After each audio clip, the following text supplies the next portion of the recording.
Baik, Assalamualaikum warahmatullahi wabarakatuh. Innal hamdalillah nahmaduhu wa nasta'inuhu wa nastaghfiruh alladzina min syururi anfusina wa min sayyiati a'malina may yahdihillahu fala mudhillalah wa may yudlilhu fala hadiyalah. Baik, teman-teman yang saya hormati, wabil khusus Bapak dosen, Bapak Chandra yang insya Allah Allah muliakan.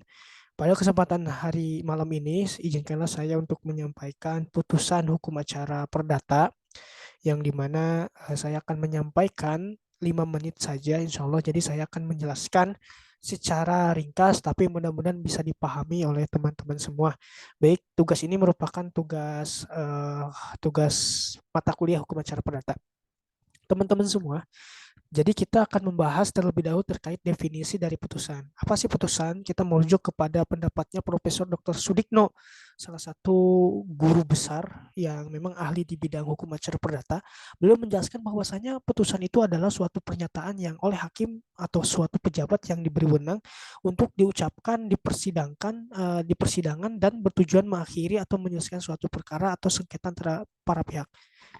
Lantas dasar hukumnya di mana sih? Nah, ini kita mengambil dari pasal 50 Undang-Undang Nomor 48 tahun 2009 di mana ada dua poin yang menyebutkan tentang putusan. Yang dijelaskan bahwasanya putusan pengadilan selain harus memuat alasan dan dasar putusan juga memuat pasal tertentu dari peraturan perundang-undangan yang bersangkutan atau sumber hukum tak tertulis yang dijadikan dasar untuk mengadili. Jadi di poin 1 di Undang-Undang Nomor 50 tahun Nomor 48 tahun 2009 ini dijelaskan bahwasanya ada beberapa unsur yang harus terpenuhi. Salah satunya adalah alasannya apa sih putusan ini, kemudian dasar putusannya apa sih, seperti itu. Kemudian di pasal nomor 2 dijelaskan ayat nomor 2, tiap putusan pengadilan harus ditandatangani oleh ketua serta hakim yang memutus dan panitera yang ikut serta bersidang, seperti itu. Nah, sidang permusyawaratan juga ada seperti itu. Kemudian ada juga dissenting opinion. Ini kan secara gambaran luas ya, seperti nah sidang dissenting opinion ini biasanya juga ada di Mahkamah Konstitusi seperti itu. Nah, kemudian dasar hukumnya juga di Surat Edaran Mahkamah Agung. Ini jelas ya tertera di Edaran nomor 5 tahun 1959.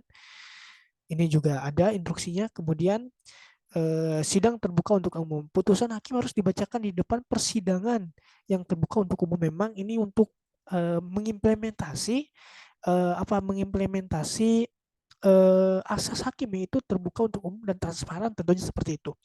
Nah, Bapak dosen dan teman-teman semua, kalau kita melihat di pasal 13 ayat 2 Undang-Undang Nomor 48 2009, putusan pengadilan hanya sah dan memiliki kekuatan hukum apabila diucapkan dalam sidang terbuka untuk umum. Jadi memang terkadang sering ya kita dengar di persidangan itu hakim pasti menyatakan bahwa bahwasanya sidang ini terbuka dan terbuka untuk umum. Nah, ini kan sering kita dengar ya, terbuka dan untuk umum seperti itu. Kemudian teman-teman semua langsung saja, ini juga ada pasal 180 HIR. Berdasarkan pasal 180 HIR, suatu putusan hakim itu berisi ada 6 poin ya. Poin yang pertama, suatu keterangan singkat tetapi jelas dari isi gugatan dan jawaban. Kemudian alasan-alasan hakim yang dipakai sebagai dasar dari putusan hakim. Kenapa? Karena putusan hakim ini nantinya akan menjadi jurisprudensi daripada dasar hukum selanjutnya, seperti itu. Kemudian poin yang ketiga yaitu terkait dengan keputusan hakim tentang pokok perkara dan tentang ongkos perkara juga ditulis ya di putusan. Kemudian keterangan apakah pihak-pihak yang berkara hadir pada waktu keputusan itu dijatuhkan. Kemudian kalau keputusan itu didasarkan atas suatu undang-undang, ini harus disebutkan undang-undang berapa atau berapa. Nah, itu ya. Kemudian tentunya adalah harus ada tanda tangan hakim dan panitera.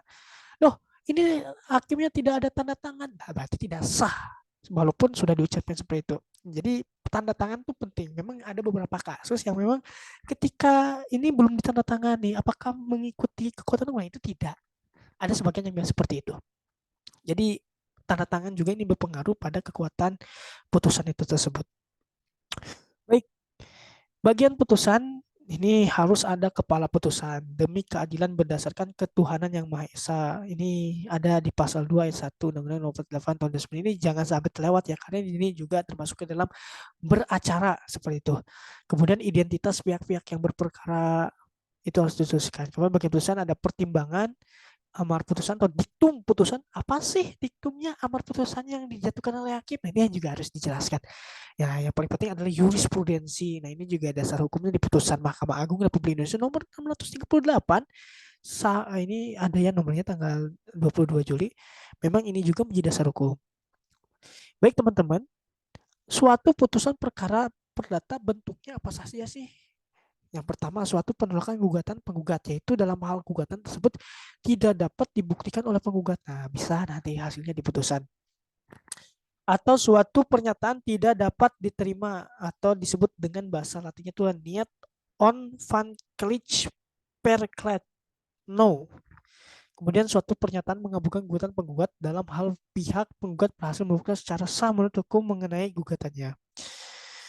Ada juga nanti penggolongan putusan. Perlu kita ketahui teman-teman semua, ini penggolongan putusan juga ada yang namanya putusan selah atau putusan vonis. Nah, apa sih putusan selah?